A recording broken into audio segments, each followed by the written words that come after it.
with me tonight. So check us out, comicbookinvest.com. Got our good buddies of ours, Forgotten Five Comics, and some good people. So go ahead, guys. Introduce yourselves. What's up, guys? I'm Brian McClay.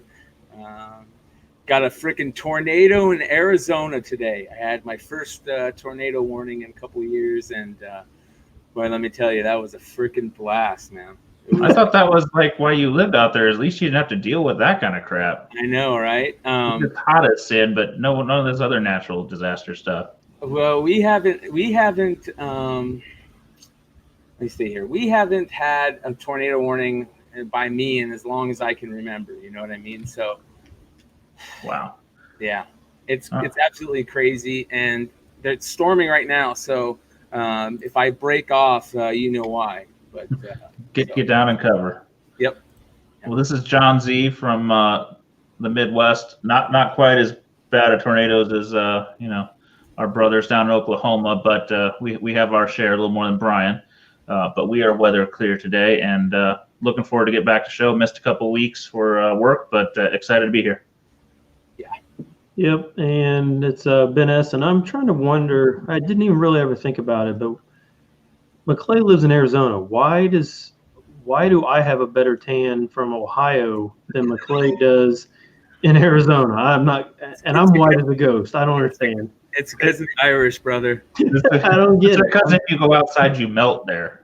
Yeah, you have no idea, man. Like, I can't believe it. I go out and I instantly turn red. It's like, you remember, like, I don't know if you ever had the Zartan figure in G.I. Joe growing up where you took him out in the sun and he turned blue. Yeah. I turned red instantly. That's hilarious. Yeah. So, what's going on, guys? How was your weeks? Is soccer weekend, big tournament weekend coming up this weekend. So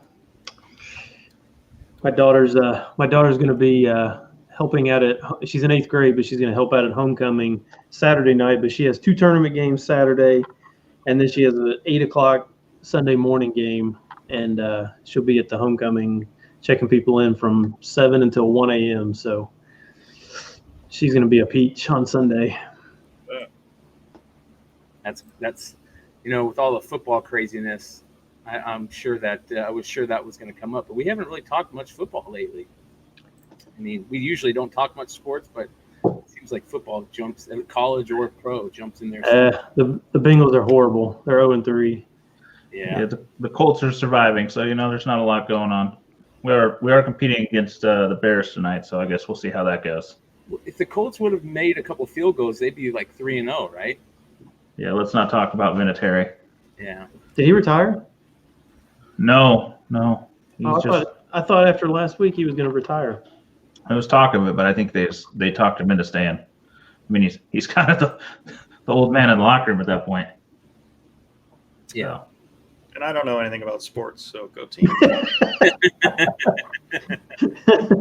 Paul sport his problems, and he's an expert. Yeah. I almost went to Walmart and bought those packs the boxes for $20 that I guess Zion might be in. The Topps 2018 holiday packs or whatever. Oh, you talking about the basketball ones? No, the baseball. No, he said he bought them for the Zions. Oh, the Zion though. Oh, you don't buy the basketballs. Did you buy the Contenders one? I saw a picture of it online, so I had to buy it. Yeah, I believe that was, God, I think it was Olsen on I want to say his last name's Olsen, and I'm spacing on your first name. I'm super, super sorry. I know it's just not coming to me. But he is a wealth of knowledge, man. And I think he posted, it was either him or Keith posted a picture of like the 5 Contenders boxes saying that he's not even going to open them up, which is kind of a good idea. I hate to steal. I'm not going to steal his spec, but it's a good idea. So. Yeah, that was Keith. Or at least that's a picture I saw. Yeah. So in other words, if you want Paul to buy something, everybody just post a picture of it, and he will go buy it. Yeah. Yeah. Might use it as a just challenge. Send me your eBay handle, and I'll just buy everything on your eBay. We didn't say he'd pay. Yeah. All my shadow accounts. Yeah. Robert Fordham asked about Antonio Brown. I'm like, we could do 2 whole shows about that drama. We're going to just leave it be. Did you see he enrolled at Central Michigan? I think he's gonna retire from that soon too. He's gonna go be an agent or something. Oh God, that sounds terrible. What a Sure, how terrible fire! Yeah. I'm not sure how to see the live comments on YouTube. Does anybody know how? So, are they not posting? Oh, sorry, Facebook. My bad. Oh, I don't know. I don't know. We might have to actually watch it and see. I don't know. You have to actually go to the Facebook one, but I'll tinker around with it. yeah. Hold on, we are coming live to Facebook the first time today, so it is new to us. So Pretty cool. we're not trying to ignore any comments that pop up. Yeah, I can also check in the. I have actually got a chat over here. I'm an idiot. Let me do that here. Oh, well, if you're, I posted on there the YouTube link because I think someone asked last time if we're still on YouTube as well. But Okay. Well, like and okay. subscribe. Well, your phone will ding somehow around 9:30 on Mondays and Fridays, around 11 something. Yeah. So I see. But I one thing I do want to talk about real quick for those of you that are here on early, and if you want to stay in. Later on in the show, we are going to be doing a 1988 Topps football cello box break.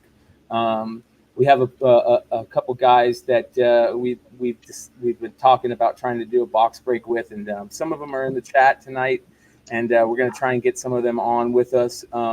So we're going to figure out how to open this sucker here towards the end, a little bit closer to midway in the show. So it's here, guys. Just waiting on it. Bo Jackson rookies for everybody. Hell yeah! Glad to pay you Tuesday for a pack of cards today. Yeah. I got beat up. I had a weekend free, and I saw that there was a baseball card show in town, a little one. It was at like a little American Legion. Took my money. I had some money left over, and when I looked around, I was just overwhelmed at all the solo cards. I couldn't even make any decisions. I ended up leaving with a pack of Panini XR football and one of the unparalleleds, and I got beat up on those. You bought one pack? A box. A blaster box. Yeah, a box, and I got beat up on both. I got 1 5 of 5. Sadly, it was Eli. Well, how about we do this? This will be our first pickups of the night. Let's have it. All right. Well, hey, I'll start because I didn't pick anything up, but I will just going to give an update on the flip challenge. Oh yeah. Yeah. So my auctions ended this week, and so of the 66 books that I had purchased for $100, I have sold 23 of them, and the sales are at 208.81. Look at that. So, he's already up $100 on all of them. Yeah, so my gross profit right now is $109.21 because I spent $99.60. The rest of the books I am going to lump together in one thing. I'll probably just post them either on my Instagram or something like that, and somebody will probably get a really good deal because there's still some really good books that I did not list. So I'm just going to buy those from Ben and flip those. Hey, you could, because I am failing at finding anything thus far. So including a Superman annual number 11 with the Dark Side story with Superman. It's like $40 or $50 book, so that will be in there, and it's a really nice grade. It's near mint or better, so that's a good book to have, and then a bunch of variants. So I'm going to post those this week and move the rest of them. That way I can have pickups for next week. Are you going to end them at a normal time or Thursday at 9:42? I'm not going to list it on eBay. I'm just going to sell them outright and probably just put a really good price on it.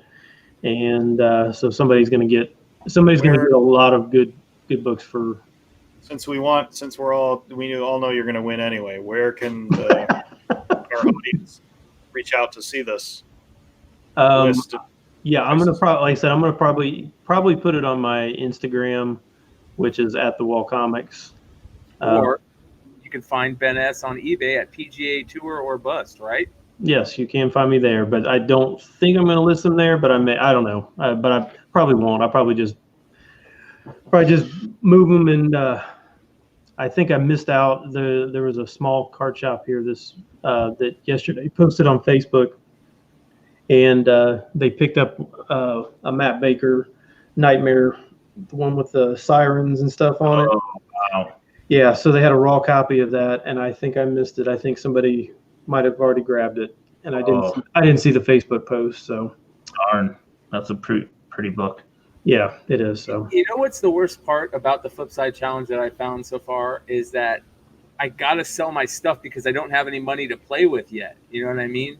So Right. there's all these deals that are moving away from me because I don't have the money to play with yet. right, which is why I wanted to move this first batch pretty quickly, and then like I said, I wanted to either buy a raw video game or a nice high grade book or something like that, and then go ahead and get it graded to maybe make the next leap up. Yeah, that's smart, man. You guys are killing me. I'm like failure to launch, so maybe I'll just have to get lucky on one thing. Yeah. Hey, can happen. I got a great pilgrim statue for you. Paul, you got any pickups today? Yeah, see, if I stop my camera, there's a little. I even made a special picture. Oh for my the podcast. gosh, What is that? He's never gonna want to sell it. Yeah, you're not going to sell it. It's going to be a Harley Quinn statue's brother. Oh my god, Harley Quinn. I do have some pickups. Do the Flipside challenge update first. On my way home from work, I swung by a friend of ours' house, and so I exchanged my wrestling glass for a solid $20 bill. So I had that. Nice. And, so as a bonus, they threw in this Spider-Man, which I believe it's a window decal, is what it feels like. So, that's pretty cool. You're up a window decal at bare minimum. Yeah, no, they threw that in for free, so that's a lick 'em and stick 'em kind of thing. But we'll see. We'll see if I use that, if I enter that into the challenge, maybe it'll come with some free Paul's problem. Well, Paul is still beating me, so that's should not judge. Yeah, it was a good little profit. So this pickup also comes with free children screaming in the background. But if you can hear that, but I'm sure you can. This microphone's pretty good. But so this guy had I showed off a raw last week, but someone had this on eBay for $250, and I had a CBCS 9.8 back when and sold it for cheap, and so I figured they're not going to accept this. So I threw out an offer of $200 for the Darth Maul 9.8, and they accepted it. Oh, very nice. So PC That's the sketch. would sell the for Wizard World Sketch Edition, right? Yep, limited to 500. So I picked that up, and the person I visited today is a big Star Wars fan. So I don't know if they have one of these or not, but that was cool. And another Star Wars book, ironically, that I put an offer on that was declined, and then all of a sudden I got an email saying I won it anyway, which is weird, but it's a cool book. Is Star Wars 58, the Christopher variant, John Tyler Christopher. Oh, was that Admiral? Oh, that's awesome, dude. That's That's a 9.8. The purple just really sold me on it. I know we're fighting the glare and might have a solution for that down the road. That's beautiful, man. Yeah, it looks really nice. So I think I'm not a big Star Wars guy, I'm not going to lie, but I think that's a good PC book. I think it just looks really pretty. That should go up on the wall. Yeah, definitely. And my last thing, this arrived in the mail today. I forgot I ordered it. I didn't realize how big it was. It's a hardcover, but it's a Topher spec, which is the first South Park in comic books. Oh. With his knowledge, so South Park Comic Annual 2011 by Pedigree. Wow. So I figured something That's neat to have. humongous. Yeah. So it is pretty big. So it's pretty neat. I just grabbed that. And, What is the spec on that? just the first, just Printed. random Topher rabbit hole stuff. But Yeah. the first South Park in comic book form. Oh yeah. Is supposedly this. So I snagged a couple of those for cheap, and that's all I got. That's cool. Very cool. All right. You going with anything, Mr. McClay? I do. I just have a couple things, two things. I'm still waiting. I gotta put the things up that I bought so far for the flip challenge. Those are going up sometime, hopefully in the next couple days. So be looking for that on Instagram, and you can find when I put them up on eBay, it's Collecting Days, DAZE. Collecting Days is the name of the store on eBay. But a buddy of mine shot my brother a message and was like, "Hey, I left something on your car," and they're these cool Oh, wow. posters that came out for the movie, where it says "We love you 3000," and it's the Iron Man Infinity Gauntlet. Yeah, that was really cute part of that movie. Yeah. That was pretty cool for anybody who has someone young, niece, nephew, or daughter, or whatever, son. I thought it was pretty cool. Yeah, I did too. So Pretty sweet poster though. yeah, those are pretty cool. So I'm sure. How long was it on your car? Yeah, right. They didn't. At least they didn't blow away. At least if I waited a day, they would be gone. Or melt. Yeah. And then I totally forgot I bought this. So this showed up today, and I forget who I bought it from, but whoever the seller is, you pack like a beast. It came perfect. And it's the Spider-Man #1 Del Auto variant. Oh wow! It almost looks like a foreign, just with the colors. Yeah. That is interesting.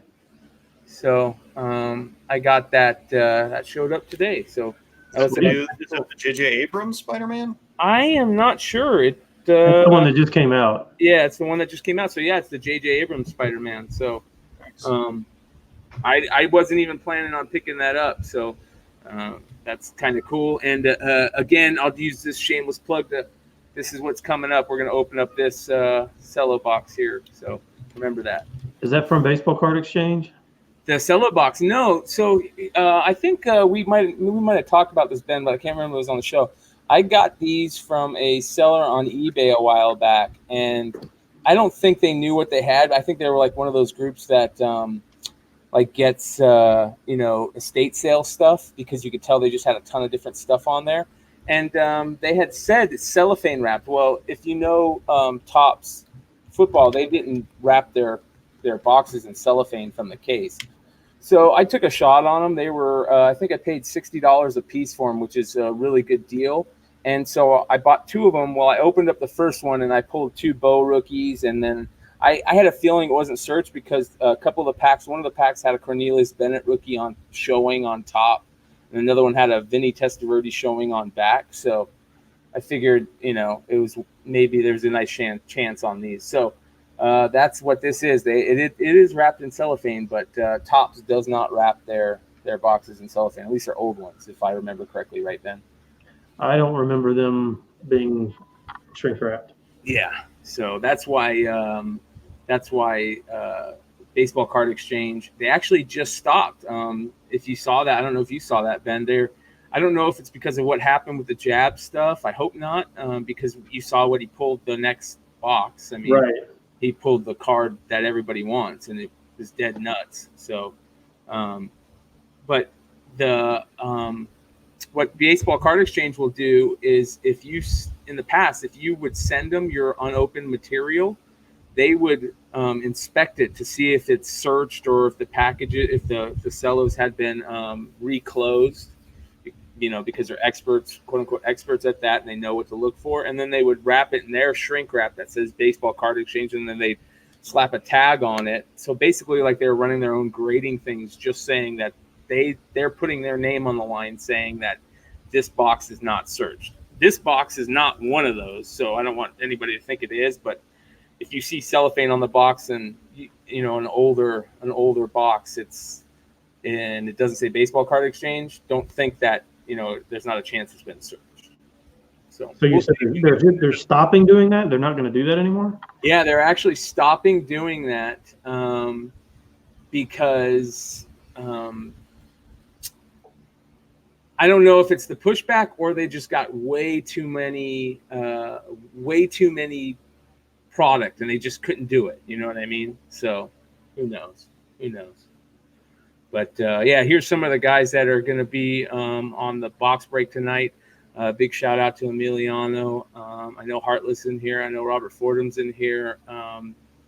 So all these guys are going to be on the box break tonight. So they're calmly, patiently waiting. So, but that's my pickups for the night. All right.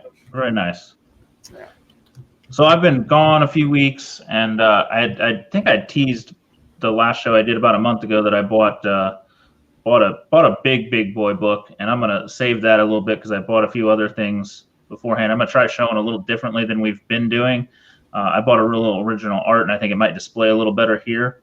So forgive me if we have a little technical difficulty, but we're gonna try it out. Yep. Got this off of Comic Link, which is a page from Dark Horse Presents number 9, the 1993 original run. It's page 12, which features the second appearance of X.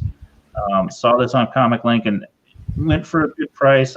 It's a character that's just kind of interesting to me. I like a lot of these lost early 90s characters. You've all seen my pickups of Ultraverse art and stuff. So I just thought it was a cool page in the right price and with a cool character early appearance. So I went ahead and grabbed that. Then this week, I bought a piece of art, and then immediately after I bought it, the seller's like, I got 2 more pages, the 2 pages after this. Do you want those too? And I'm like, the price he said was good. It's one of my favorite characters. So I grabbed the Tick. It's number 2 from an acclaimed Fox book. It's pages 14 and 19. So each page is like a splash, kind of 2 pages on one.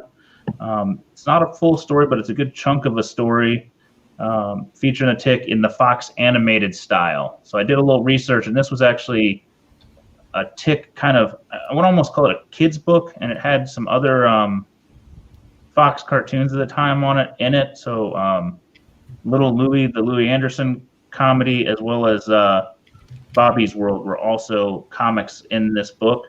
But this is the Tick that I first remember was the Fox cartoon. So for the price I paid, I could not pass these up. I thought they were really cool, and I hope I can figure out how to display them some point.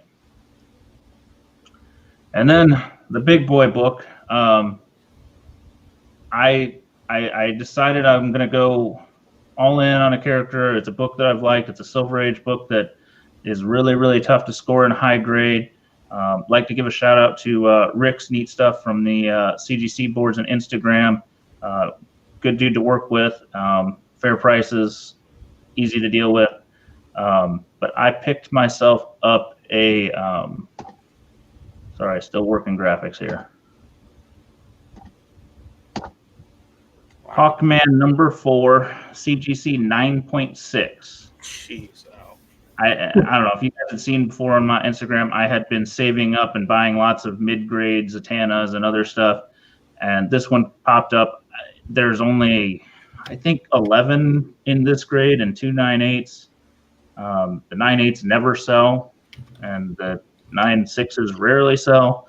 It seemed undervalued versus everything else out there, and I just decided to go for it. I think the big books move. The high grades go and the low grades go. I just decided I didn't want to be in the middle anymore, and I went all in. That's a gorgeous book, Z. Thank you. It is a Pretty.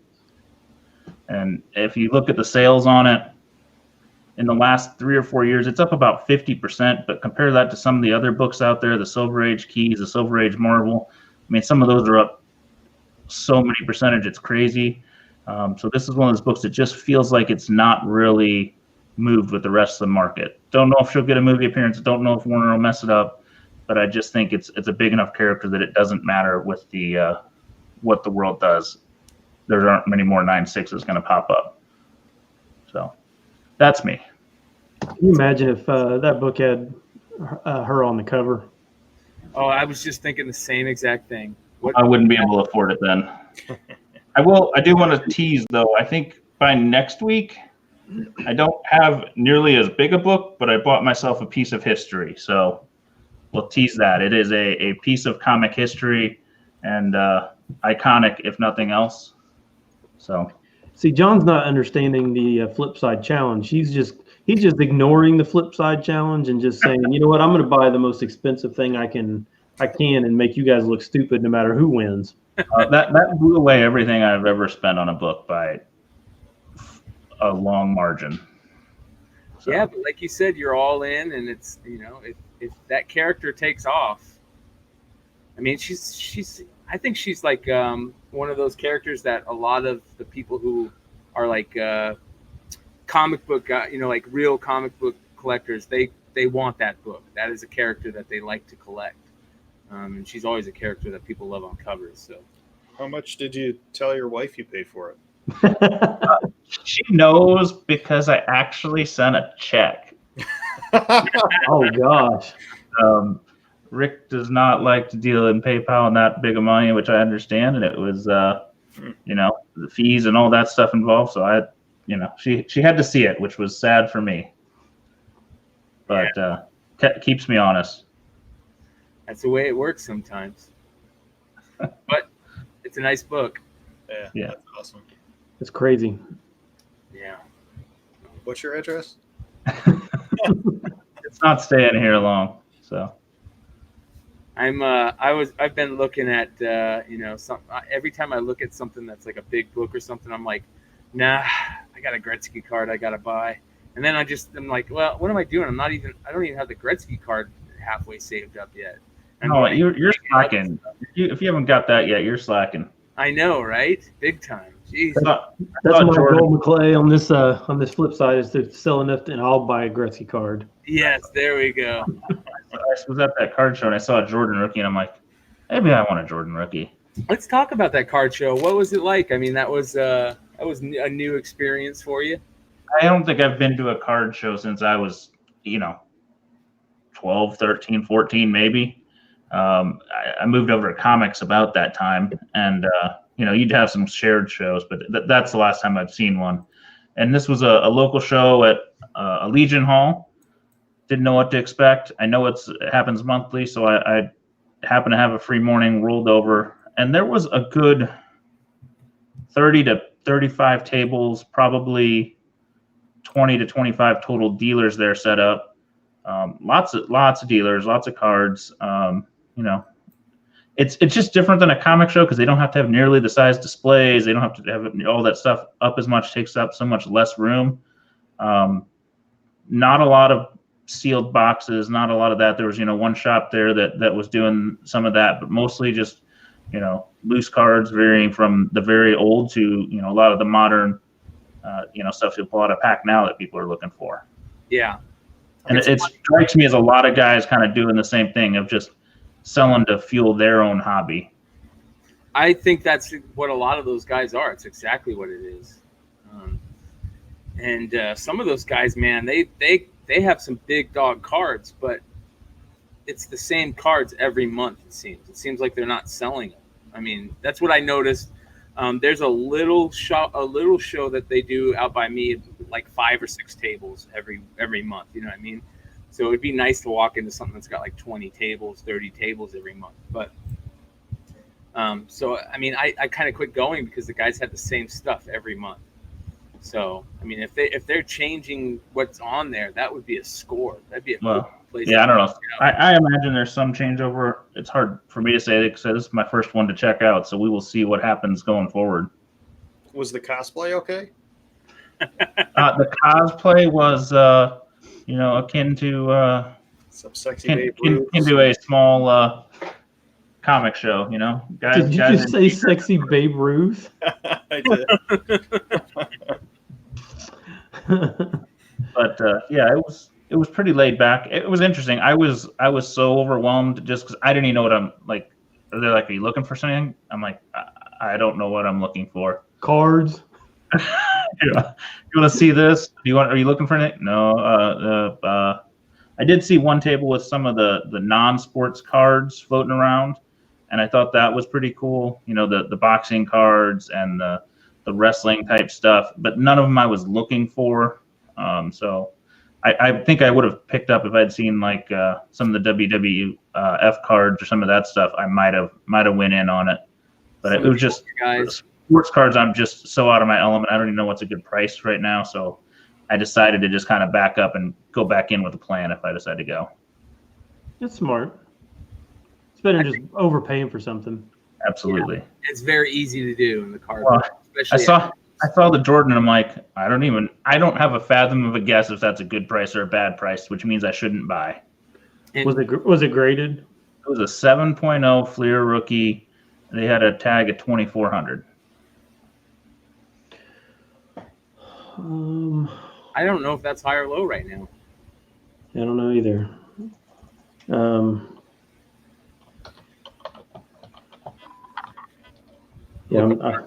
just looking up real quick because I don't know if that's good or bad. You don't see That's probably high. It looks like it's a little high. What would be a number to buy it at? The last one sold today for 2,100. So about 10% high. Yeah, there's another one that sold yesterday for $2,000. Okay. My guess is you could probably, if you had cash on you, you could probably get it for 17. It's probably the same thing as when we go to a show. We know there's going to be 10 to 15% haggle price range. Yeah. I mean, if you got cash in your hand, yeah, you can buy that big stuff. Yeah. So I don't know. I don't know if that's the grade I want. I don't know anything yet. It was purely I could use a Jordan rookie in my life. That's one card I've never owned one. Neither have I. Yeah. So like I said, I bought one card in the past. Well, prior to these packs, one card in the past 15 years, and you guys have seen it, was that bow card. So I need to kind of get myself organized before I go too deep into that. Yeah, you could jump into like Big Leg did and buy a $1,200 case of football. I'm 350 in on like 3 boxes, and I'm already like, shit, I am losing. It's like the old raffle room. It's just not my friend. It is. It's a gamble. Every bit of it's just a big gamble. Yeah. I noticed the other day that the UFC cards for the new UFC cards for this year are starting to show up in the blaster box aisles, and it kind of caught my eyes because I've always been looking at the UFC cards because they do have those first they call them like first card, because I don't know if they call them rookies, but they're like first cards, and then they have the autograph versions of them, and there's some cool ones like you can get John Jones, or I think Doc Joe showed a what's his name, Nurmagomedov or whatever his name is. I don't know his name. The guy that's the pound for pound. They say he's the best out there. Probably get the chat. Somebody's got this. I'm like Paul. Not watching us like he should be. What's that? Am I not watching wrestling like everybody else? Yeah, me and Paul are now. I'm joining Paul on the. I don't know much of what you're. Yeah. Anyways, Doc Joe. Michael Jordan is, just so you know. Yeah, and it would be cool to get some of those autographed cards and some of those cool fighters in those boxes. And I thought about buying one, but then I went, nah, that's another rabbit hole I don't need to jump. So Dennis in the chat said Khabib. Yes, Khabib. Yeah, that's who it is. Thank you, Dennis. Jesus. I was yeah, even I knew that. Jeez. Yeah, but you didn't say nothing. I just want to watch you squirm a little bit. Right. Who we got in the chat right now? I can't pull it up. I don't. Yeah, we got Dennis Hayes, Robert Fordham, Emiliano, George Sidropoulos. We got Ozzy, Mr. D. Let's see here. We got big shout out to my homie Kyle. He's in there. We got a couple other people here. Heartless is in there. Martin's in there. Enforcer M's in there. So we got a nice group in there. Thank you for checking it out, guys, and definitely check out the Hot 10 show. every Friday night at 11 p.m. Eastern time. You should tune in this week. I might come crash the party, so don't know what may or may not be said. P-Dub's Problems first appearance episode. Yeah. Come experience the lack of knowledge. And just like and subscribe both shows if you're watching. Yes. We appreciate it. Which we're on. We're definitely like and subscribe both shows, but we're on the same channel. So if you're subscribed to Flipside, you'll get an alert for both. Yes. Monday and Friday, unless I'm mistaken. Yeah. And if there's anything you guys want to see, you want to hear us talk about, shoot us a line and let us know. Let us know how we're doing and give us some constructive criticism. All right, so jumping over you, but we had a comment on the Facebook group today that I wanted to talk about. Did you have it pulled up, Paul, or no? The comment? Oh, we can put it somewhere. Hold on. No, you didn't. No, I linked the. So there was somebody that commented about the FOC show, the Simple Man's Comics last call that's been rolled out the last couple weeks, and how they wish that it wasn't done, and they wish we'd stop talking about FOC, and they wish, that people would just leave it be because it's killing the press I'm market. gonna read the comment. I found it. Go ahead. We don't need the name, but just the comment. Yeah. So he says, I wish CBSI stopped with these pre-FOC articles and videos. Don't you realize that destroys any spec on books just to get more clicks? Is the money more important than a healthy market? Why do you think there are so few books that spike anymore? I don't want to hear that I'm a hater because this is just some excuse for not addressing the real problem. So lots of ways you can take this argument, lots of things you can talk about. Is it harming the Wednesday Warrior flip? Maybe. Depends which shops are watching and, are they going to order it? The issue is you've got to take into account that.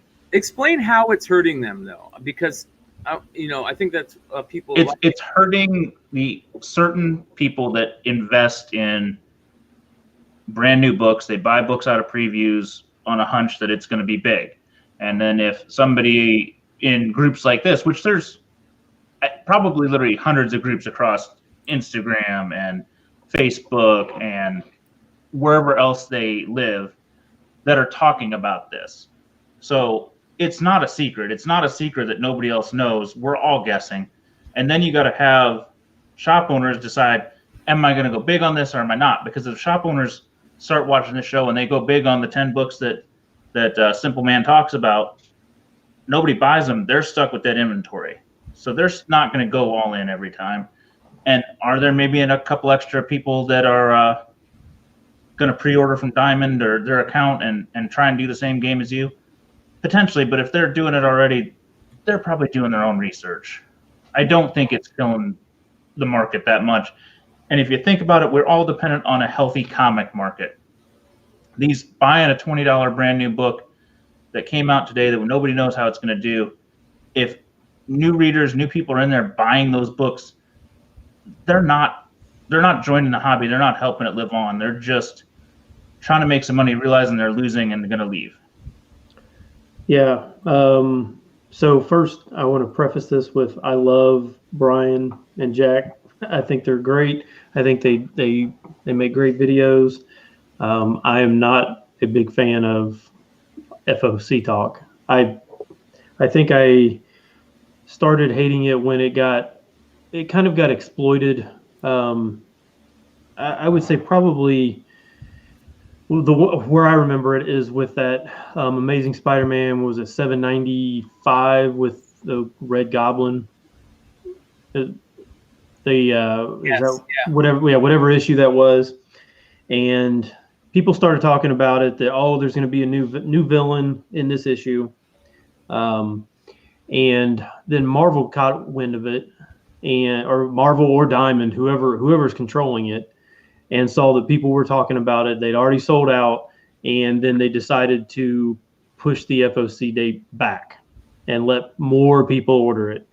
And then it got flooded, and then they pushed it back again, and basically that book it's worth. I mean, is it even cover price? So I blame the publisher in that instance. It does come back a lot to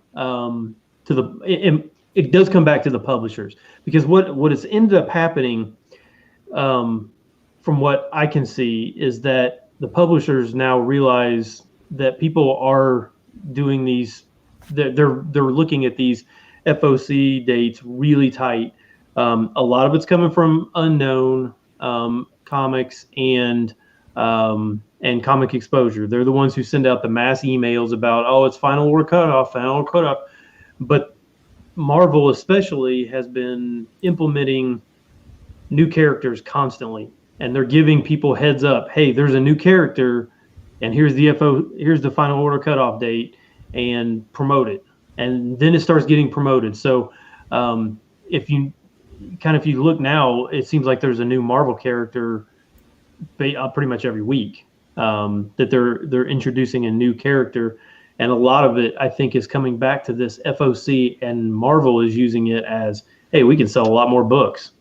These people, whoever it is, even if it's only bumping up the print run, 2,000, that's, in their minds, that's just free money. I mean, they don't have to do anything extra other than just put out a little alert that, hey, there's going to be a new character 3 months from now, and here's the cutoff date. Carolina put a post here. It says, but the books are printed already. They get them now instead of reorder. This isn't print to order. No. I think most publishers correct. It's already printed, but with Marvel kind of playing these games on the speckers and letting them know things are coming, they're already increasing these print runs just in planning. I'm sure some of the publishers, some of the smaller ones or intermediate ones may be able to do some adjustments based on when they're cutting off. The other thing is the publishers are in on this game. I don't see it as much with DC yet, but I just think they don't have their shit together so much. But you talked about Marvel. You're seeing it on the indie books where they're way more likely to go with a small first print and then go with multiple printings, 4 and 5 printings going through. So I think the publishers are already playing games to us, and we're just going in at it. Yeah. Now, I will say on that the whoever's comment that was, that they were saying that none of the new books are increasing in value. That's not what I'm seeing. I see books every single week taking price hikes to $10, $15. So to say that the FOC dates are making no books, making all books worthless, that's not true at all. But I do understand the argument though of, hey, and I kind of look at that Red Goblin, and whether or not that was going to be a good character, bad character, I don't really know. But because everybody was aware that it was coming, and everybody went to every single retailer that they could to bump up those final order cutoff. I mean, that basically ballooned the print run. I think somebody had stats that before they extended it, the print run was going to be like 180 or something like that, and then it jumped to like 280. I mean, it jumped like 100,000 copies on that final order cutoff. It basically, at that point, everybody that would have wanted to pay a premium for it had already bought it before the final order cutoff. So nobody was going to pay a premium for it once it actually came out. So I do get that. You know what I feel like this is to me, and this is coming from somebody who doesn't understand it enough, but just kind of somebody looking on the outside, is this makes me kind of feel like you find out that you have a DMV close to your house that not a lot of people go to. But once a bunch of other people find out about that and start going to it, now you start bitching that other people have found it.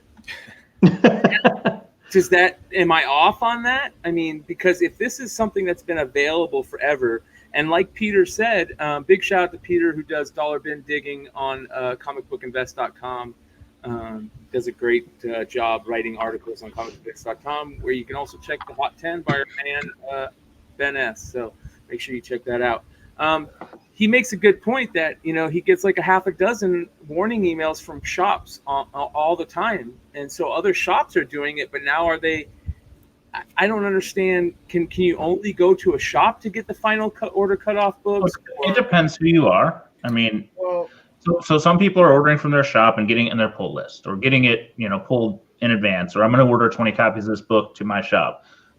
The issue is there's also people that have Diamond accounts or have access to a Diamond account through a shop where, they're friends with the owner and like, I'm not going to be a general customer, but I want to order 50 of this or something like that, and they get a good rate or similar rate to the owner. Some people do that with the incentives. Somebody, Dennis Hayes, we had posted, we didn't address it, said something about it takes the fun out of the hunt of previews, which potentially it does, but Marvel's already doing that. They're not making this hard to figure out now. Yeah, they're talking about book months before or weeks before even. Look at Kate's teasing characters and when is Venom going to bond with so and so? Is this the baby appearance? Is this the adult appearance? Is this when are they going to merge? When are they going to meet? I mean, it plays out for 6 or 8 issues, and everybody's buying all of them then. Yeah, well, and Previews now has it on their website. Right. I mean, they're telling you when it is. My LCS made a post about it back on September 13th, saying just basically, he's talked about it a lot over the years. This mysterious final order cutoff date, kind of explains what it is. And then after years of requesting a nicely formatted list from our distributor that we could share with our customers, finally Diamond, has a nice or something that's not a. Let's see. Sorry, I'm delighted to say that Diamond has not only supplied a nice PDF file that I'm trying to share with you guys, but a whole portion of their site is dedicated to FOC. Below is the link. Check it out. All items shown have their final order date for Monday. So if you see anything, let me know, and then let me know if this is helpful. Kind of paraphrasing, but so if we didn't have the show, if CBSI didn't have that show, I bet this link would float around and someone else would make a show. So I wouldn't. It's sorry if you're upset we beat you to the punch, but I get the other side of the coin is that it doesn't matter. If it's not the show we're mad at, it's probably just the content. Yeah, well, and I mean, again, I love Brian and Jack, but I don't think their audience is so big. I mean, I can tell you that. I mean, has any of us in here ever cared? I've never bought a book on FOC ever. I've never called my shop and said, "Hey, I want to buy this." I've never done it. And I would say my shop, and they said that FOC has already passed. Yeah, I mean, I would say that and a lot of times the people that are just listening to them are just listening to just kind of get an idea. Oh, this might be kind of cool in 3 months. I don't play that game. I don't play order way in advance. That's never been what I would want to do. So I think a lot of people, there probably are a few that might go out and say, hey, I want to get 20 copies, or hey, I want to get 10 copies, or whatever. I don't think it's enough to move the needle. I mean, your audience would have to be just massive, and it'd have to be massive with people who did have access to do something like that and wanted to. I mean, who wants to? Again, do any of us here want to buy 25 copies of a brand new issue? I think the audience goes beyond just how many people have watched or thumbs up or thumbs down your show. It's me texting my buddy, hey, do you see this cover or hear about this book? And they may have not watched the show, but they heard about that book through me. So it spreads more than just the numbers watched as well. So lots of comments coming in, and we appreciate it. We're going to keep talking as long as we can, come up with stuff that makes sense before we start rambling, Paul. Crypto Stock says, I think what people are talking about is independent titles. Marvel per FOC spec is almost dead. Independents are a whole nother thing. And truthfully, this is where a lot of the shenanigans come in, that everybody's accusing all these sites of, promoting independents that they think are going to be hits because they've already ordered all their stuff and they've played in front of FOC. And all of a sudden, somebody goes and does exactly what everybody's complaining about, is sites, buying up and making things hard to find. Somebody goes about and makes it easy for the public. Now they're just as mad. So I don't think you can win or lose on this, because people are going to bitch no matter what info you put in the world. The independent titles, listen, they're so talked up just because of these low print runs. there's low print runs on, I'm sure, hundreds of books every month. Maybe not hundreds, but enough. And most of them aren't very good. Will they get bought for, will they get optioned? Maybe it's cheap to option a comic compared to writing a script and hiring writers and all that stuff. You can option a comic for a little bit of money, put it aside, and if it turns into something great. I mean, how many books are optioned that go nowhere? Tons. We are sheep and lemmings sometimes, just reacting to whatever we see. Low print.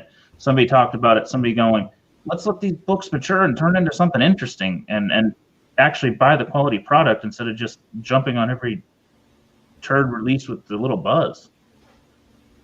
That's true. And there's still books that are they're missed. I mean, there's still characters that that are coming out as first appearances in DC, Marvel that nobody's really talking about, and then they jump. I'm sorry that your Amazing Spider-Man may not jump, but it's probably not going to anyway. I mean, even just kind of looking at recent history, and this is before all the FOC started or whatever, but I mean, the print run on like that Amazing Spider-Man 4 with the first Silk is big. I mean, there's a ton of copies of that out there. It's still worth money, just because there's a ton of copies. If it's a good character, it's still going to be worth something. Yeah, look at the first appearance of Deadpool and first appearance of Cable.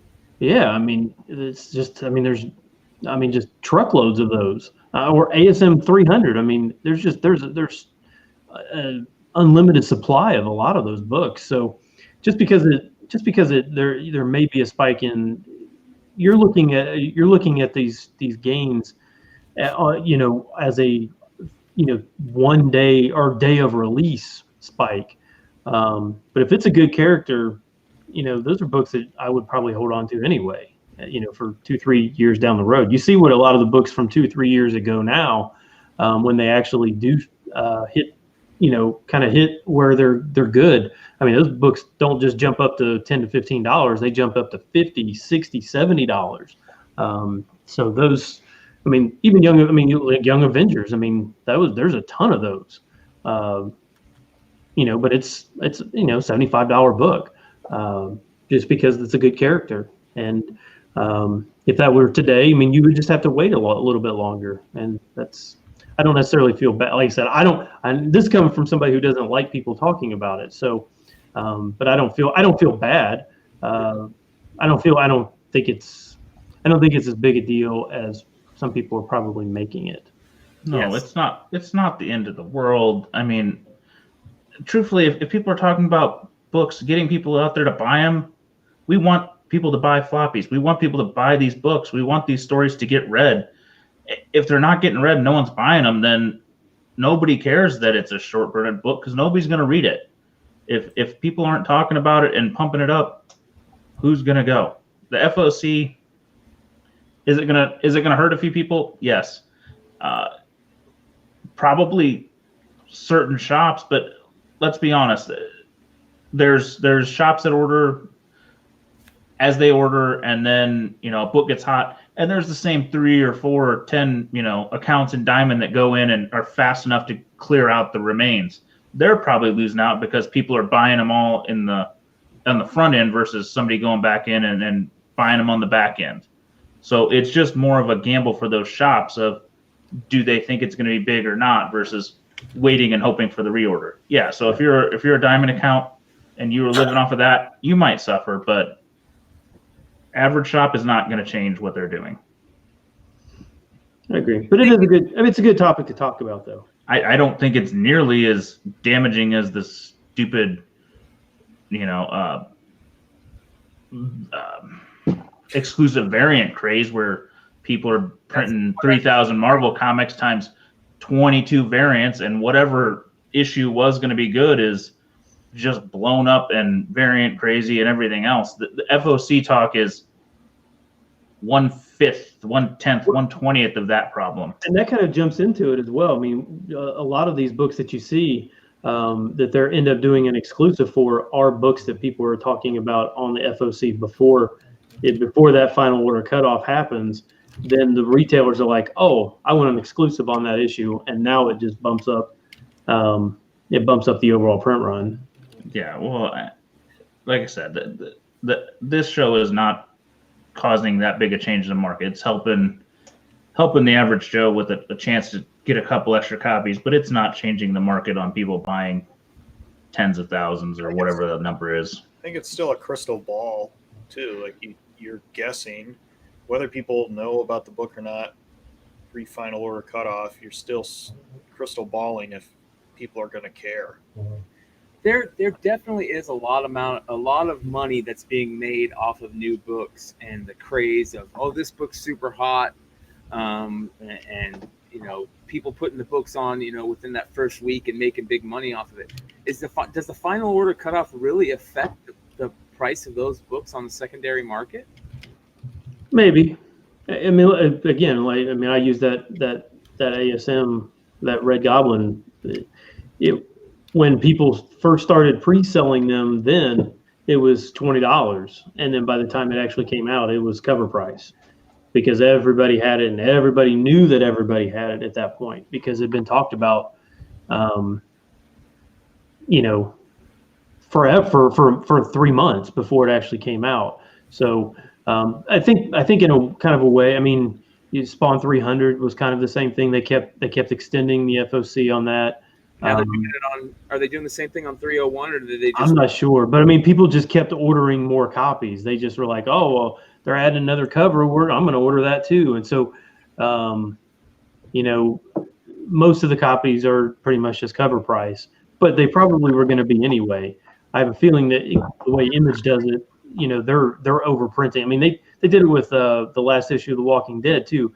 Nobody knew that was coming, but they knew, and they'd already printed in expectation that people were going to reorder that. So they had overprinted that to start with. So they knew that was. I think that's kind of the way Image is running right now. So it doesn't really even kind of apply to Image books. Well,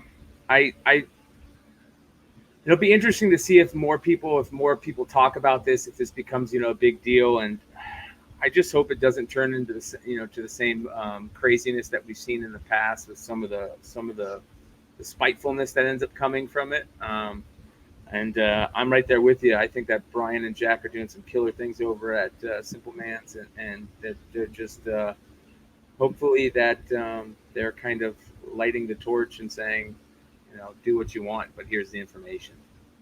That's kind of what I'm good with. If you give out the information, I'm cool with it. It's kind of almost like the Hot 10. I mean, even the Hot 10. That used to be something that back in the day, when CBSI first started and G Plus kind of was there first, that was information that people were getting from being in that group, kind of, and seeing from other people what they're picking up, and that group kind of became the whole FOC thing that we're seeing now, where people are finally just starting to jump on board. And then when more people start looking at it, and then those same people aren't making as much off of it than they did in the past, then they start getting angry about it. So I don't know. We'll see how it works out. Yeah, some people just may need to adjust how they do things. I mean, there's all kinds of things that are different than they were 5 years ago. I mean, second print variants are a thing now. So all the old school people, they're like, I'm never going to buy a second print. Well, you're missing out on profit. So you need to change it up. If you did it a certain way 5 years ago and it's different now, change it up. There's still ways. Obviously, there's still ways to do it. You just need to adjust. Yeah. Hey, I'm willing to say this group here, we are probably the worst speckers in the world. We are much better at finding diamonds in the rough and investing, but we understand the game. We just choose not to play it. Yeah, I don't want to play it. I don't want to. It's too stressful. I think the FOC stuff and the new book stuff, it's like playing the stock market and the penny stocks. It's quick thrills, low gamble, high reward. Well, not even that high reward. It's just reward. So if you like that style of I guess buying and selling, that's great, but it's not the biggest part of the market out there. Far from it. Yeah, I think someone was talking to me about this as well. I think another part of it is those people with diamonds accounts that have to meet a certain quota that don't have a shop.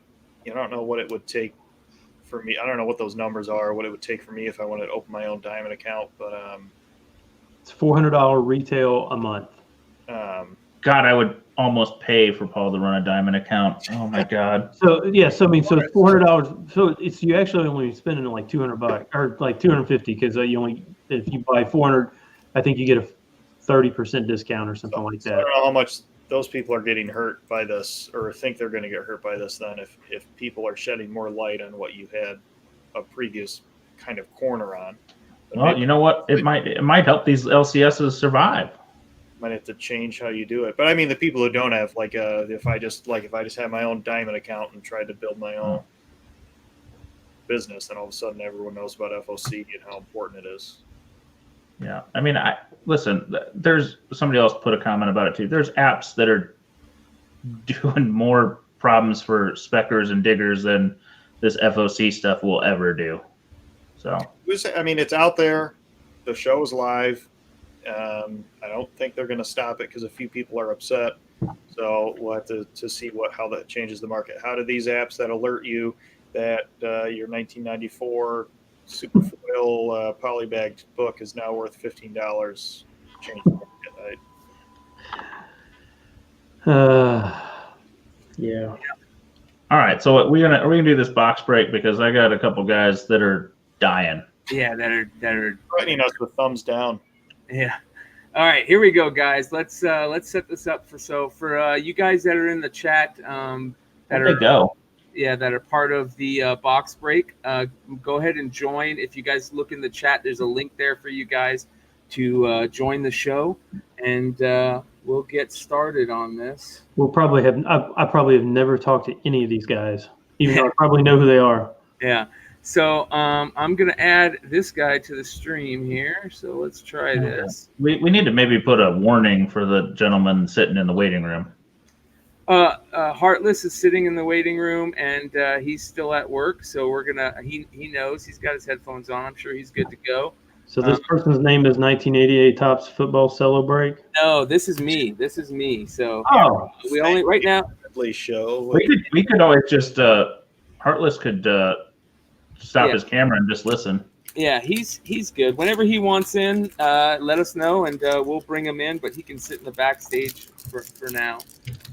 But we're opening up the cellophane here, and we're kind of going this by the seat of our pants, just because this isn't a huge box break. It's we're paying little prices, but what we're gonna do is there's rows of packs here.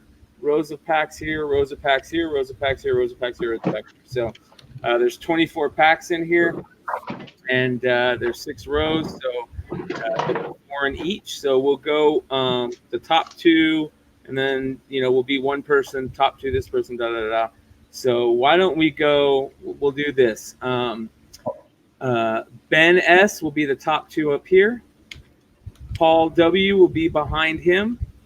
And that's how we'll start. And then you have this written down?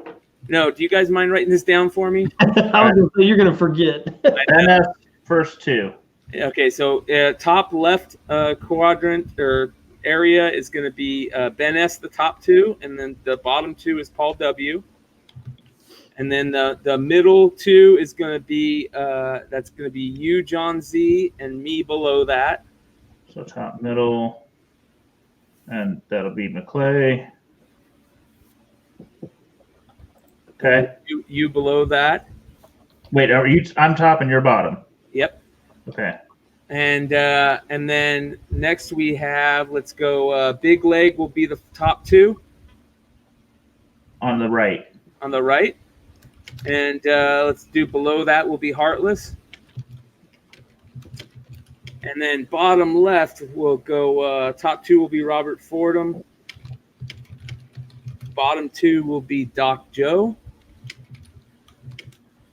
And now we're in the bottom middle. And the top 2 in the bottom middle will be Emiliano.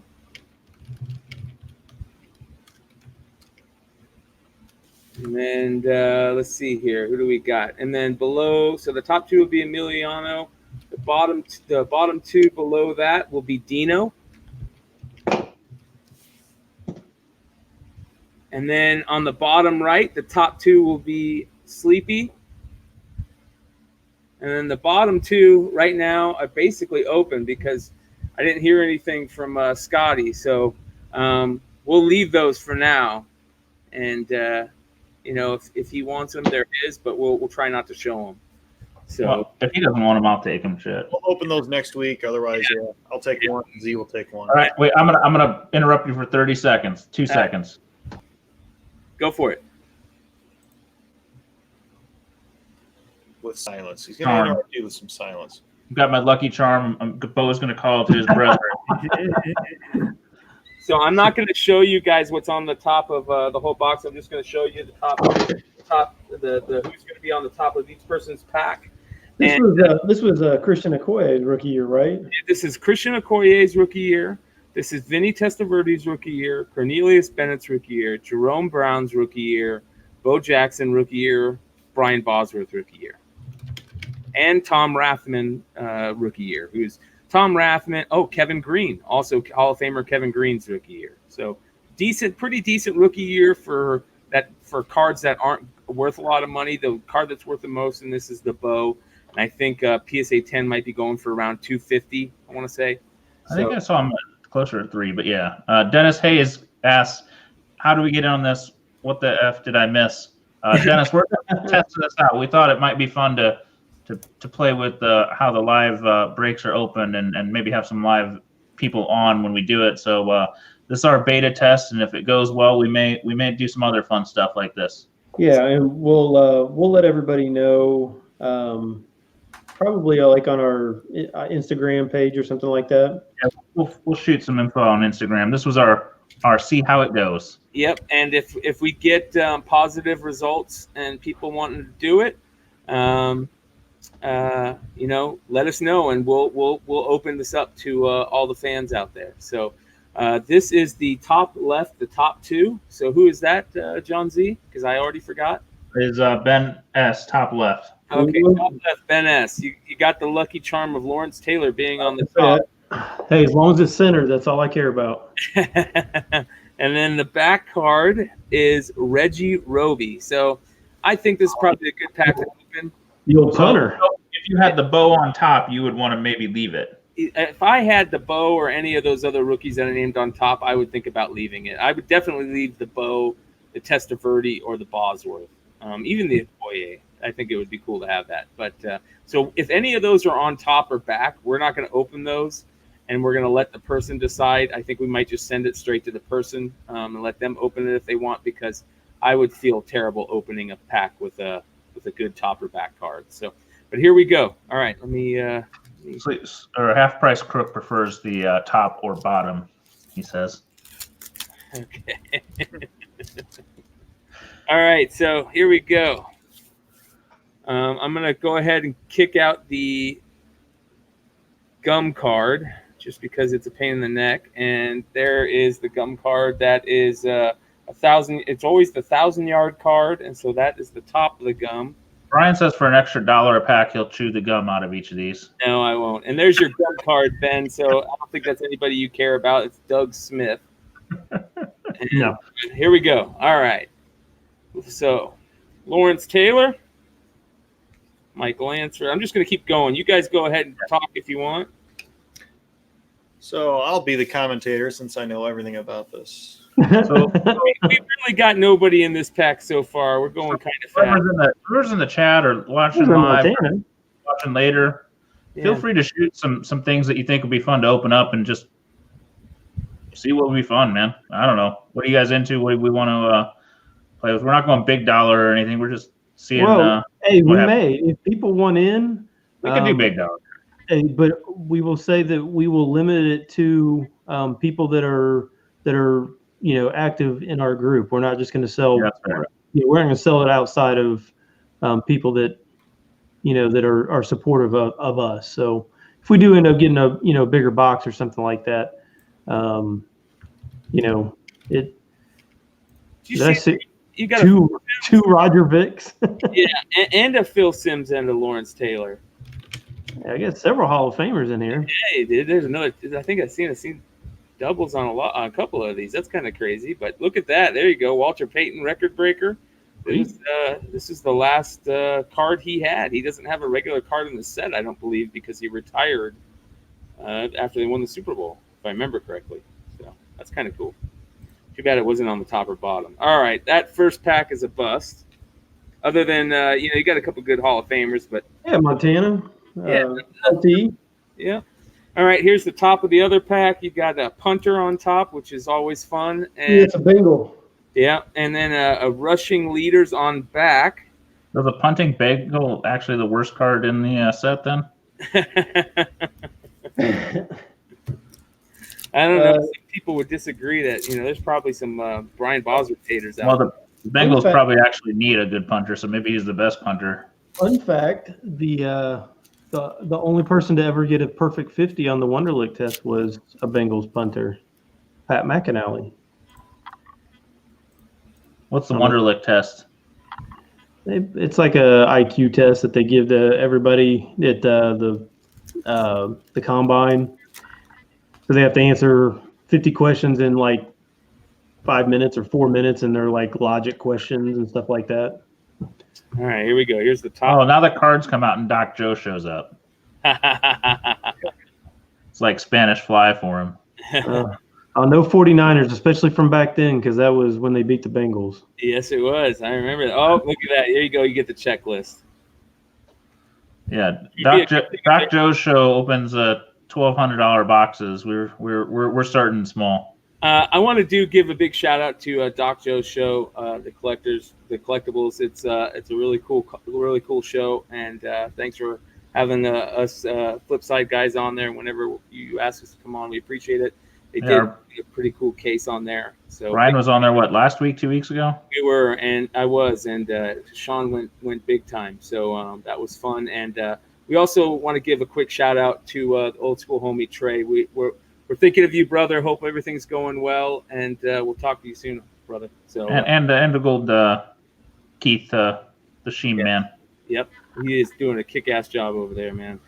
I really love how these super rookies looked that year. I mean, the way that when they put that little graphic on there, it just makes them look really cool. Man, Shane Conlon's teeth there are hilarious. Yeah. So Shane Conlon super rookie. That's the first rookie of the whole thing. Man, you got a bunch of kickers and punters and 49ers in here. Yeah, that's no good. Kickers and punters, no good. NS did not take my bow. All right, hold on. We got one last part of the backpack. Let's see what we got. Altoon. There's another rookie. Ricky Natil. He had a quick flash in the pan. I remember him. Yeah. Jeff Smith.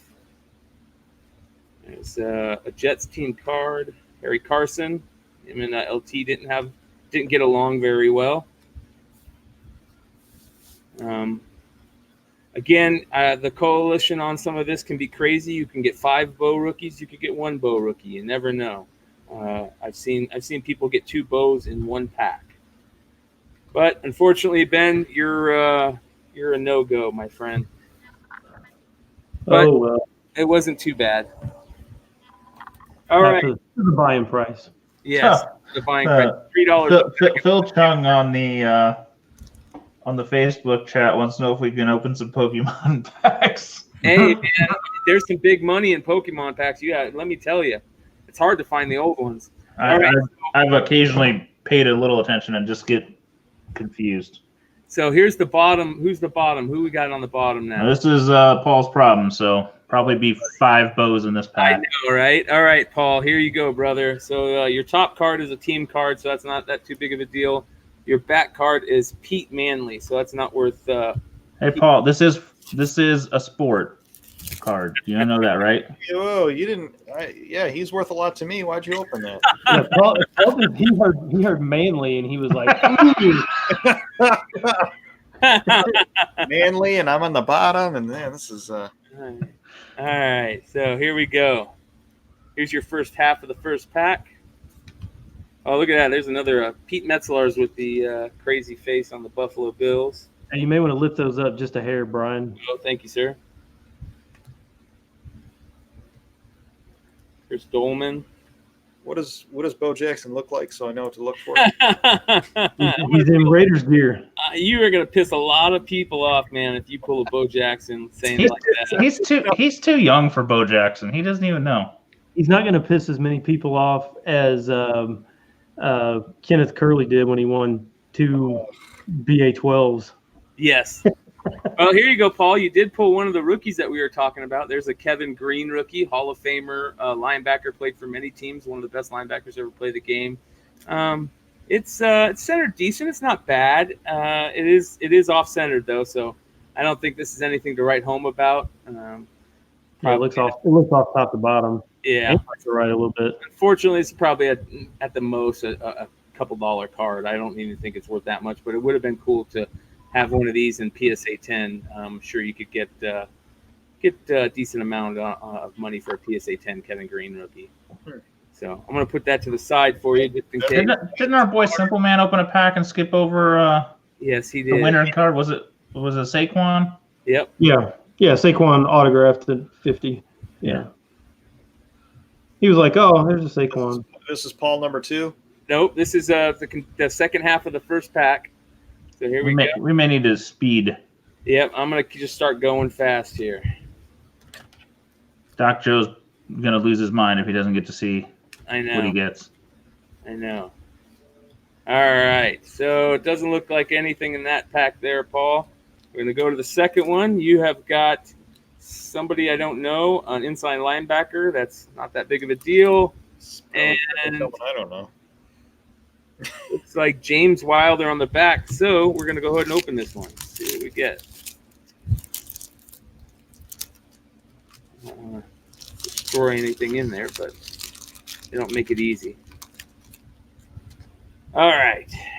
Let's get down to the gum card. All right, here we go. First part of the pack. Well, with all this gum you're opening, you could build this tornado shelter you need. Yeah, I know. Jesus. Wait till you see the video. I got a video I'm going to show you guys. Maybe I'll save that for next show. Crazy tornado video out here in Arizona. At least Paul's Does that become a sandstorm? right? It's like out of the Legend of Zelda when you go into the area. Exactly.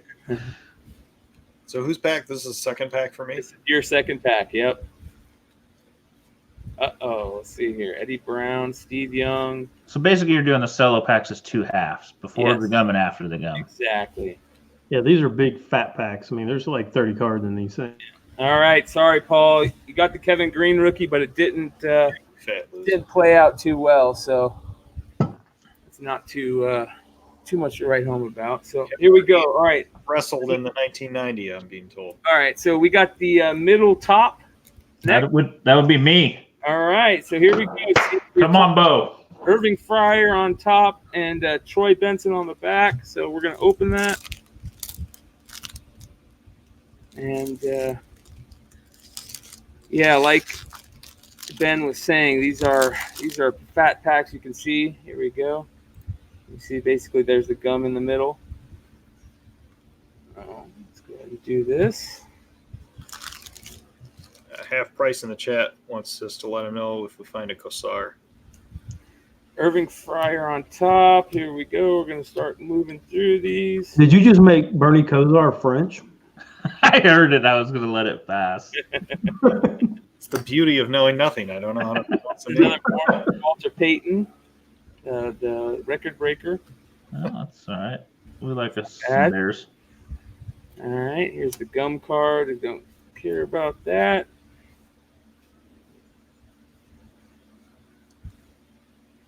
There's a couple rookies in there, but nobody to write home about. We've seen this pack already. I think this is one that, oh, look at that, says a nice Mark Bavaro card, but not his rookie. No go on the first pack there, Z. Here's the second pack. Nobody on top. On the back is a Jim Arnold, so we're going to go ahead and open that one too. Still haven't seen one Bo yet, which is, we're only a couple packs in, so it's not that bad. All right. It's coming right now.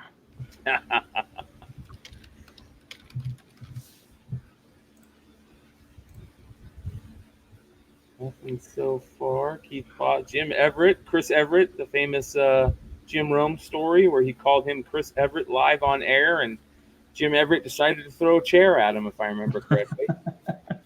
And I got to give Jim Everett credit. He called his bluff, and It's not looking good for me. Jim Rome was like, or Jim Everett was like, "Call me Chris one more time." He was like, "All right, Chris." I remember that. That was live on it was on ESPN. Man, there must have been 5 or 6 Raiders in here. 7 Raiders in here. Dang. I got the Sean pack. Oh, sorry there, bud. All the Raiders except the one I want. All the Raiders except the one you want. Okay, here's me. And I've got Ricky Jackson on the top and a Tim Harris on the back. We're gonna go ahead and open this. It's nobody to write home about. I just eBayed some sold prices for Pokemon cards. Sealed. Oh, don't get in that rabbit hole, my friend. Oh man. Wow. So Ricky Jackson, here we go. I follow some Pokemon guys on Instagram, and it makes my head hurt. Yeah, some of those cards no, I thought that might have been the Enforcer says that he tipped the desk over on him. I think we're talking the Chris Everett, Jim Everett. Yeah, the desk over on him. Yeah, that was great. Nothing in that first half. Here's the second half. Sometimes you'll get that. I don't know if you guys see the side of that card. It's kind of lit. Yeah. Unfortunately, sometimes you'll get that from the cutting process. There's a Dan Marino. Doug Williams, who was a Super Bowl MVP the year before, or that year, if I remember correctly. No, the year before. There's a Sean Jones Raider. And we've got nobody in that first pack for me. Boo. Let's see here. Here we go. Here's the second pack, and we've got a Pat Leahy on top and a Jack Trudeau on back. So we're going to open this. Now, if I remember correctly, Ben, Bo Jackson got drafted by the Tampa Bay Buccaneers and basically told them to go pound sand, go kick rocks, and I'm going to go play baseball. Correct. Yeah.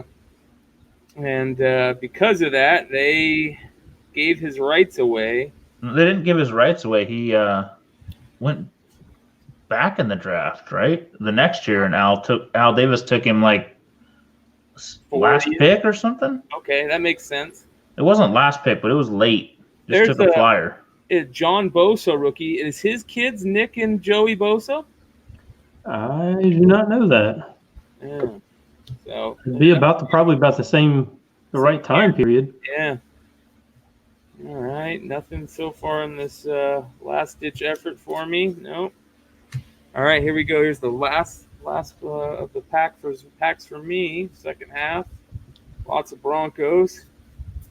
There's a Jim Kelly, but like his 3rd or 4th or 5th year card. Sorry, I'm looking at these cards. I'm like, I had a lot of these cards. All right. Top 2 on the upper right. These are Big Leg. All right, here we go. I feel pretty good for Big Leg. He's got some Raider luck. Yeah, he does right now. He deserves a Raider win. Yeah, so let's see. If this is the only one he gets, we'll be glad we gave it to him. Yes. Sorry, Big Leg. All right. Who will be out and hanging out in Indianapolis with us later this week. What for? He's coming to watch the Raiders kill the Colts, I think, is the plan. Look at that. He doesn't got the Bo rookie, but he's got the Bo rookie in the team card. Yeah. As you guys can see, there's the Bo Jackson in the team card. And it doesn't look too off. It is a little bit off-centered from left to right. But that's not bad. That's not bad. So we'll put that aside for him. That's for Sean. I have a strong feeling there'll be a Bo rookie card in my pickup soon. Yeah. Damn you. All right, so that's the first half of the first pack for Sean. Here's the second half of the. Well, and I'll tell you this: if you are going to start buying individual cards like that, cards are different than comics, where like people are like, oh, I'd take a CGC 1.0 of a Hulk 181.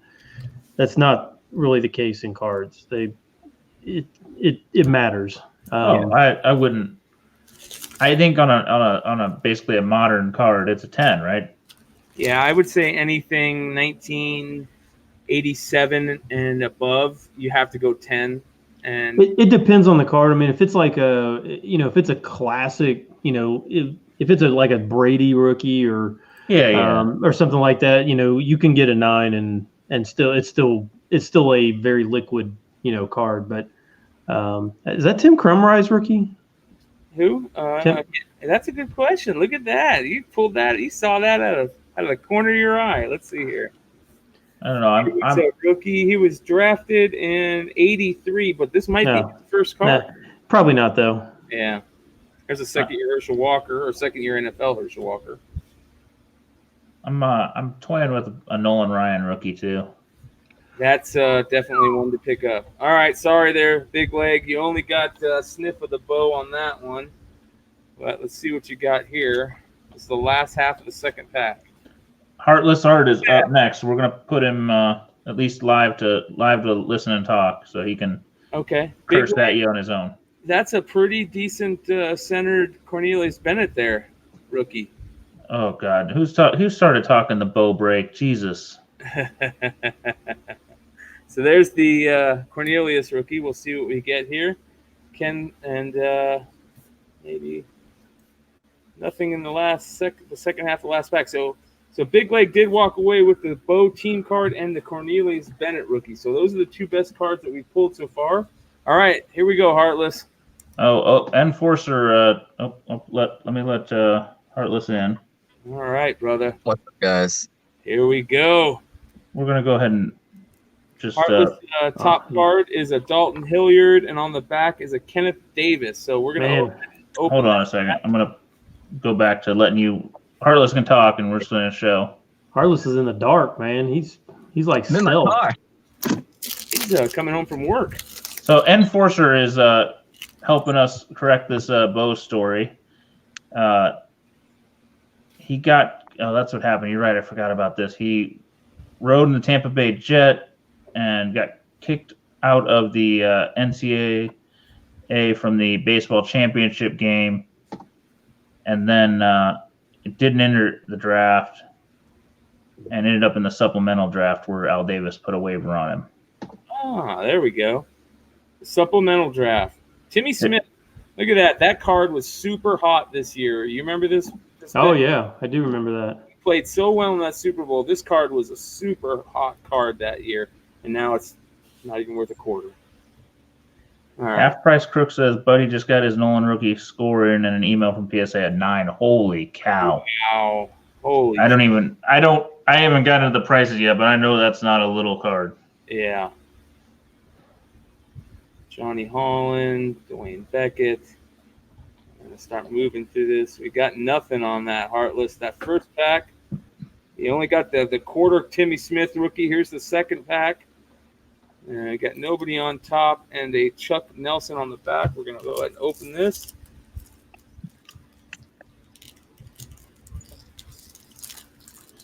And for you guys that don't know, check out Heartless. What's your YouTube channel, brother? MPH for work. There you go. Check him out. He does beer reviews. He's got a kick-ass setup. How long have you been doing that, brother? I've been doing it for like 6-7 months. I got a bunch of videos in the tank. I just got to find time to edit. Working 60-70 hours a week, it's hard to edit. I'm right there with you. There we go. Look at this pack. Jerry Rice. Too bad it's not a couple years before, but Jerry Rice. Oh, look at that. Joe Montana and Jerry Rice in the same pack.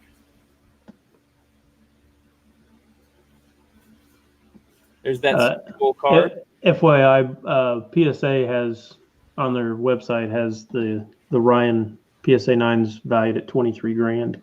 Look at that. You got a second Joe Montana in there. That's kind of cool. Too bad they aren't. It's 88, and the only thing that's really worth money on here is that. And my guess is probably at auction. It's probably going to be higher than that. It'd probably be $25,000. Look at that.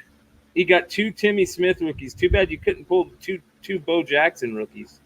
I just want the gum. I'm gonna send it to you. All right, brother. Chew it during a beer review. Yeah, I'll do it for you guys. Appreciate it, guys. All right. Thanks, man. We'll catch you later. All right, so now we're half of the box in, guys. Let's do. This is killing us. This is killing us. I know. Top 2 on the upper bottom left. These are our buddy Robert Fordham, one of my right. foreign collecting junkies. Yes, he is. And Doc Joe, you're the bottom coming up, so don't get too far away.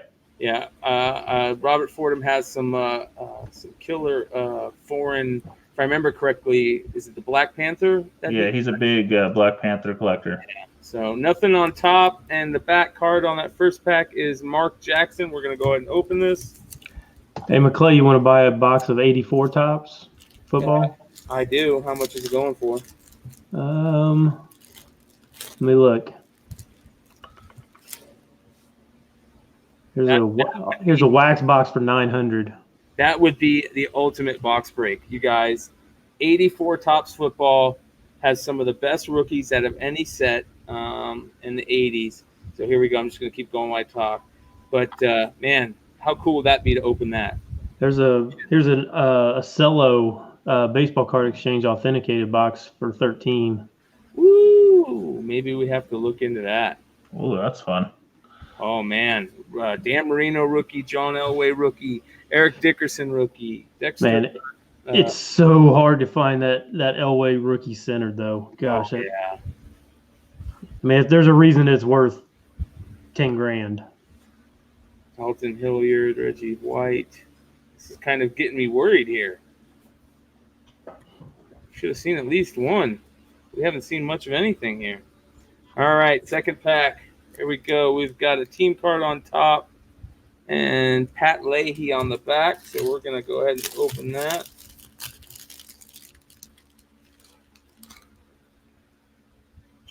And there we go.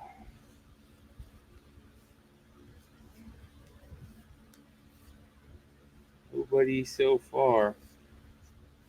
You know, we talked about there's a chance at this being searched. So, fortunately, I don't want to say it is, but we haven't seen many rookies here. Well, I mean, it's kind of the same premise that, you know, Jab's family had on. Back then, they just cut them off sheets, and they were, I don't want to say they were just lazy. I mean, if they got to the end of a run and they had several sheets of the same one left over, they just cut that sheet, and that's what went in the box. And if the sheets were crap, then your whole box is going to be crap. So, there's unfortunately, Robert, you didn't get anything in there, so we're going to go on to Doc Joe here. Top card is a little league leaders card, and the bottom card is a Keith Willis. So we'll open this. Robert doesn't collect American football cards. He's waiting for the foreign editions. He needs to go check out the UK edition of the 87 Tops football. Are kind of cool because they made them smaller than the regular cards, kind of like they did with Garbage Pail Kids. So they're a little bit smaller, and they're different pictures. So they sell for a bit more. Okay, here we go, Doc Joe. Oh, I saw a Raider there for a second. Oh, another Raider. Look at this. He's got another Raider pack. Yeah.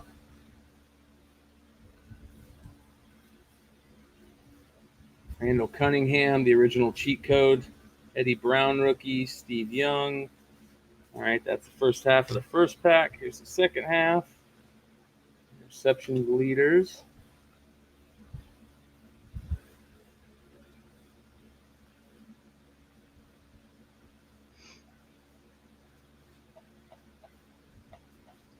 Okay, nothing in that first pack. Here we go, Doc Joe. Here's your second pack. We've got Ernest Givens on top and Dennis McKinnon on the back. So we'll go ahead and open that.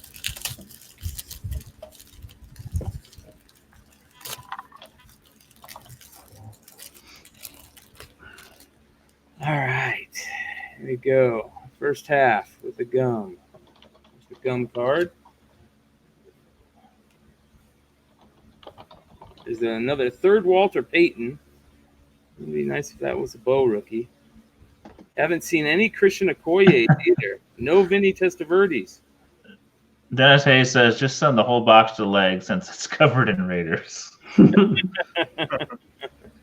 All right, Doc Joe. We'll have to get our boy Leg on the show to talk some crap with us. Either that or he may take me out this weekend drinking and I may not come back, so he may have to replace me. Well, there's the Kozar. Oh. Man. Sorry, Doc Joe. Or as Paul says, the Khazar. The Corsair. All right, top 2 in the middle. Croissant. Is that half price looking for a Corsair? I think that's Dino, top 2 in the middle.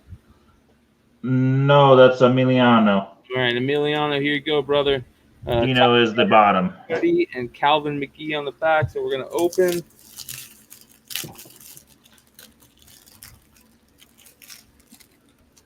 All right, let's see what we get here. Here's the first half. Here's the gum card. Come on, let's see somebody. At least let's get another Dalton Hilliard rookie, Reggie White.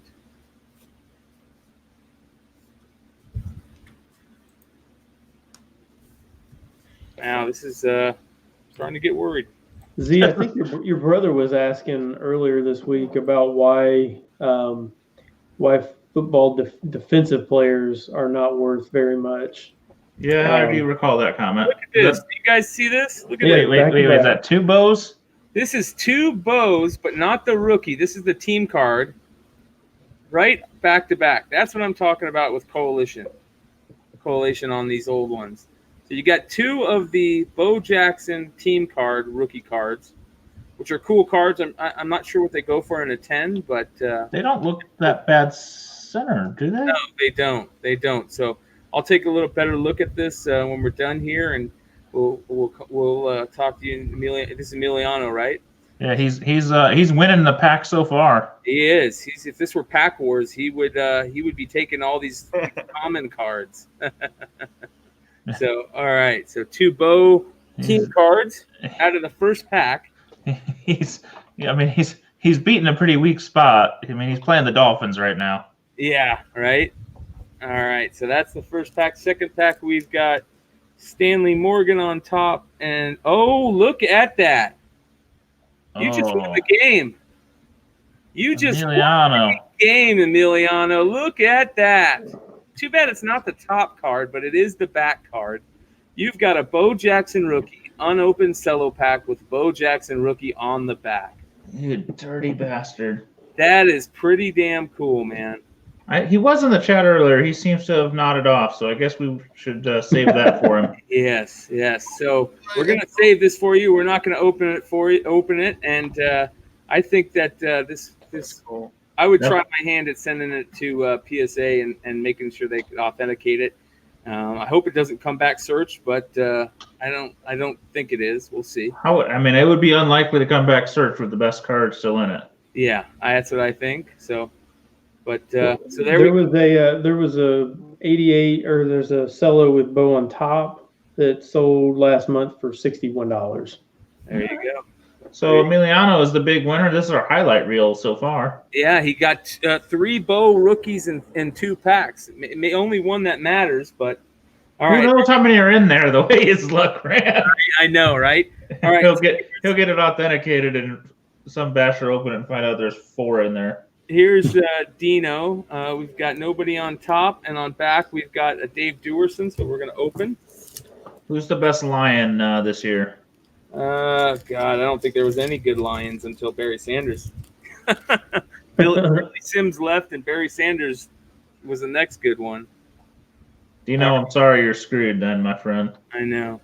All right. So, hey, he's okay. He's probably okay. He's probably like on cloud 9 that they're still undefeated. Yes.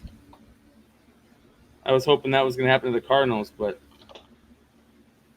they had a good day. The Cardinals? No, they got beat. They got their butts handed to them. They don't know how to stop a tight end to save their life. Chris Dolman, Jeff Coate, Danny White, DJ Dozer, rookie. He was a pretty hot card for a minute. All right, there's your first pack, Dino. Here's your second pack. You've got a Steve McMichael, I believe. WWE wrestler at one point. Oh yeah. On the top.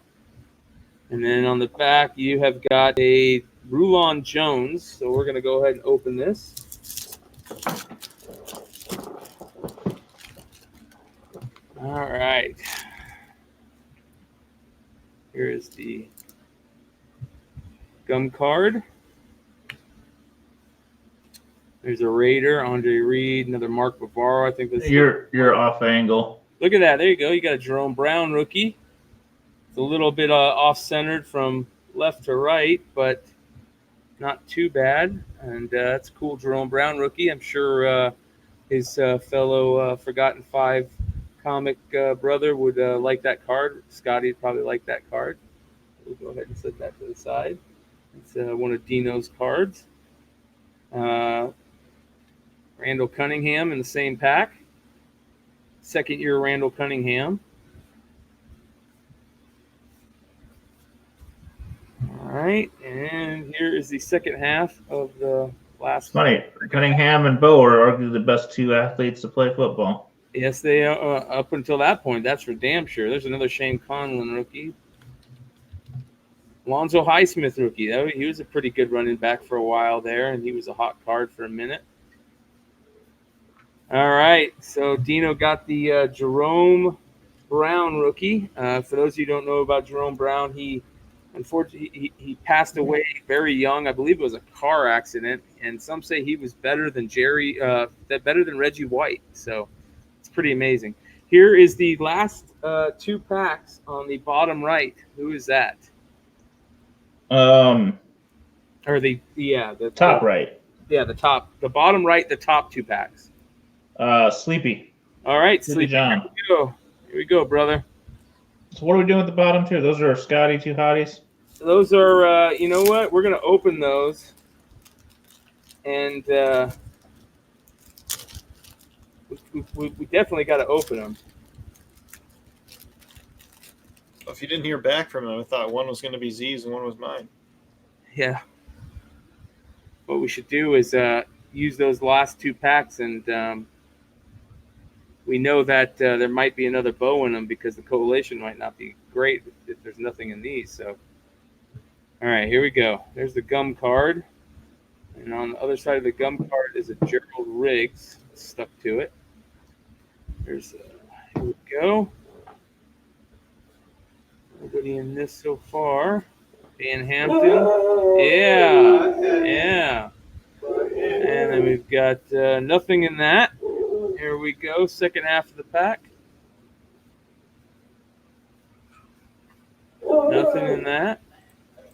Oh, Tom Rathman rookie. There's a Tom Rathman rookie. It isn't centered very well at all, and it does have a little, like a bump on it. So, fortunately, that's nothing to worry. That's worth anything. So, only Tom Rathman rookie of the pool so far. All right, second pack for Sleepy. We have nobody on top and a Sammy Winder on back. So here we go. We're going to open that.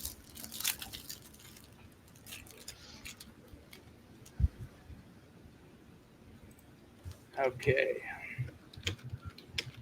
Here's the first half. And we've got nobody there. John Elway. Nobody in that. Last half for Sleepy here. Major Everett. I remember Major Harris. Major Harris that played for West Virginia, if I remember correctly. He was a badass running quarterback back then. Keith Bostic. We got a Mark Kelso on the back of that. Tony Dorsett. Gerald McNeil. Oh, there you go. Vinny Testaverde rookie. But look, unfortunately, look how off-centered that is. Can you guys see that? Top bottom is rough. And it's kind of diagonal across the middle, and it was the gum card. Oh, man. It has a little bit of wax on the back there. You can't really see it on the camera. It's there. So that's the perils of opening up these old gum wax packs. You're going to get some wax and some gum on them. We didn't have the wax because of the cello, but you have the gum. So I'll put that aside for you, Sleepy. You can decide if you want it or not. It's you could probably buy a PSA 10. They're pretty cheap on this Vinny Testaverde, but we'll send it to you if you want it. And that's it, fellas. Unfortunately, out of everything that we've opened for everybody, we have 2 packs left. And I keep on hitting our camera here. We got to figure out what we're going to do with those 2 packs. So one to Z, one to Paul. All right, so I'm going to go ahead and I'm going to switch cameras here. Switch mine with Emiliano's and let him have that one. All right, let's do this. Here we go. So am I the top, or this is Paul? We'll flip a coin here. Paul is going to be left and right. Which one do you want, Paul? Left or right? Left. Okay, here we go. Paul, you've got Jackie. Oh wait, I gotta put your camera back up. All right, let me do that. I got it. Okay, let me go ahead and fix this here. I'm trying to figure out how to do this. I apologize, guys. Oh, you're off camera. There we go. All right, so here we go.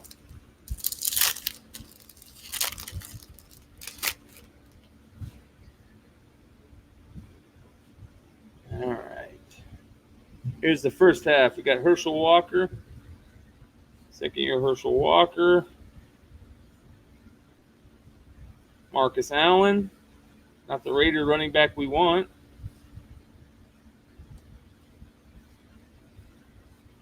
And nope, nothing on that first half. Saving all the great stuff for Z. Here's the second half. Oh, look at that. Ronnie Lippett for the Patriots. Right behind him is Andre Tippett for the Patriots. A lot of Patriots. Chris Barr, Gary Lee.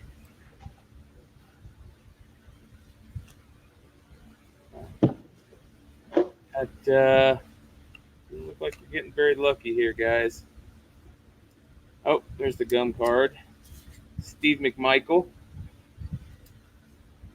Oh, and look, there's William Perry right behind him. You got to love that.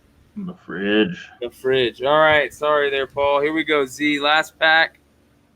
Bow on top. Nope. Nobody on top. And a checklist on the back. Oh, that's a bad sign. All right. So here we go. Let's cross our fingers. At least to get 2 bows out of this box. They're all in Emiliano's pack that they'll never open. Yeah. There's like 8 of them in there. There's the gum card. There's John Bosa. We were just talking about him. I think that might be Joey Bosa's dad. There's a Raider, but the wrong one. All right, we're down to one last half of the pack. Doesn't feel good, does it? No, it doesn't. Ricky Jackson, Jacob Green, Dan Marino team card, Billy Ray Smith, Chip Banks, Bobby Joe Edmonds, Jackie Slater, Boomer Esiason, Brian Brennan, Clay Matthews, Kevin Mack. That was a bummer. We got one pack that I guess one showing is better than 2 in random. Yes. So unfortunately, I'm sorry, guys. We only had one person who really made out in this, and that was Emiliano. So congratulations, Emiliano. You have 2 Bo Jackson team card rookies that were in the same pack. And then your second pack after that has a Bo Jackson rookie on the back. So at least one person made out of this whole. Very true. Congrats to my man, Emiliano. Yes. Also, shout out to him, because if you haven't seen his work, he did Big Leg's new logo on IG and such not. It is a masterpiece. So yes. If you don't follow Big Leg, or if you do, go check it out, and it is beautiful work. And Emiliano is also a really nice dude that I'm glad he's a part of the crew here. So very cool to have him actually get something good out of this. At least somebody got something good out of this. And we appreciate everybody who was part of it. And hopefully in the future here, we've got a couple of things that I've got coming that I don't want to talk about yet, but we got some good box breaks, I think, coming. we could have some really cool ones coming but that are even better than that. So big shout out to everybody for tonight, and like and subscribe if you haven't already. Check out the top 10 on Friday nights. F5 Comics, definitely check out Forgotten 5 Comics, and go buy some comics. Thanks, guys. All right, Paul, did you want to say anything about Paul's problems? I think the Paul's problems tonight is going through 3 packs and not getting even a single card that you know of anybody. We're going to see what problems I can turn this $20 into from the flip challenge. All right, See how quickly you can lose that? All right, guys. Well, thanks for joining us. Thanks, everybody. See you next time. Appreciate it. See you.